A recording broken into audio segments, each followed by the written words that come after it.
بسم اللہ الرحمن الرحیم۔ السلام علیکم ورحمۃ اللہ وبرکاتہ۔ حضرت اکرمہ رضی اللہ تعالی عنہ فرماتے ہیں کہ ایک ملک کا بادشاہ بہت ظالم اور کنجوس تھا۔ اس نے اپنے ملک میں یہ اعلان کر دیا کہ کوئی بھی کسی فقیر یا مسکین پر کوئی چیز صدقہ نہ کرے، کوئی کسی غریب کی مدد نہ کرے۔ اگر کسی نے ایسا کیا تو میں اس کے ہاتھ کاٹ دوں گا۔ یہ خبر سن کر لوگوں میں سنسنی مچ گئی۔ اب ہر کوئی صدقہ دینے سے ڈرنے لگا۔ ایک دن ایک فقیر مجبور ہو کر ایک عورت کے پاس آیا اور کہا، اللہ کی رضا کی خاطر مجھے کچھ کاری کے لیے دے دو۔ عورت بولی، ہمارے ملک کے بادشاہ نے اعلان کیا ہے کہ جو کسی کو صدقہ دے گا اس کے ہاتھ کاٹ دیے جائیں گے۔ فقیر نے کہا، تو مجھے اللہ عز و جل کی رضا کی خاطر کوئی کاری کی چیز دے دو۔ عورت کو اس فقیر پر بہت ترس آیا اور اس نے بادشاہ کی ناراضگی اور سزا کی پرواہ کیے بغیر اللہ کی رضا کے لیے اس فقیر کو 2 روٹیاں دے دی۔ فقیر دعائیں دیتا ہوا وہاں سے چلا گیا۔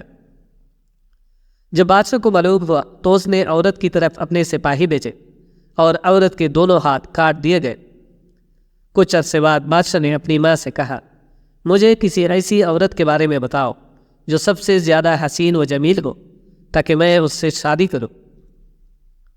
تو اس کی ماں نے کہا، ہمارے ملک میں ایک ایسی خوبصورت اور بے مثال حسن و جمال کی پیکر عورت رہتی ہے کہ میں نے آج تک اس جیسی عورت نہیں دیکھی، لیکن اس میں ایک بہت بڑا عیب ہے۔ بادشاہ نے پوچھا، اس میں کیا عیب ہے؟ ماں نے کہا، اس کے دونوں ہاتھ کٹے ہوئے ہیں۔ بادشاہ نے سپاہیوں کو حکم دیا کہ فلاں عورت کو میرے پاس حاضر کیا جائے۔ چند سپاہی گئے اور اسی عورت کو بادشاہ کے پاس لے آئے جس کے ہاتھ فقیر کو روٹیاں دینے کی وجہ سے کاٹ دیے گئے تھے۔ جب بادشاہ نے اس عورت کو دیکھا تو اس کے حسن و جمال نے بادشاہ کو حیرت میں ڈال دیا۔ بادشاہ نے اس سے کہا، کیا تم مجھ سے شادی کرنا چاہتی ہو؟ عورت نے کہا، مجھے کوئی اعتراض نہیں، اگر تم مجھ سے شادی کرنا چاہو تو مجھے منظور ہے۔ چنانچہ دونوں کی شادی ہوئی اور وہ ہنسی خوشی زندگی گزارنے لگے۔ لیکن بادشاہ کی دوسری بیویاں حسد کی آگ میں جلنے لگی۔ ان کے دل میں یہ بات بیٹھ گئی کہ بادشاہ اب ہمیں اتنا وقت نہیں دیتا جتنا اس غریب اور ندار نئی دلہن کو دیتا ہے۔ چنانچہ وہ ہر وقت اس فکر میں رہتی کہ کسی طرح اس نئی دلہن کو بادشاہ کی نظروں سے گرا دیا جائے، لیکن وہ اپنے اس مذموم ارادے میں کامیاب نہ ہو سکے۔ پھر اچانک بادشاہ کسی محاذ پر روانہ ہو گیا اور وہاں اسے کافی دن دشمنوں سے لڑنا پڑا۔ بادشاہ کی بیویوں کو یہ بہت اچھا موقع مل گیا۔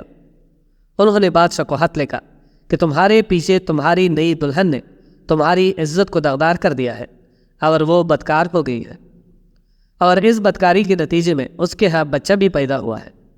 جب بادشاہ کو یہ خط ملا تو وہ آگ بگولا ہو گئے۔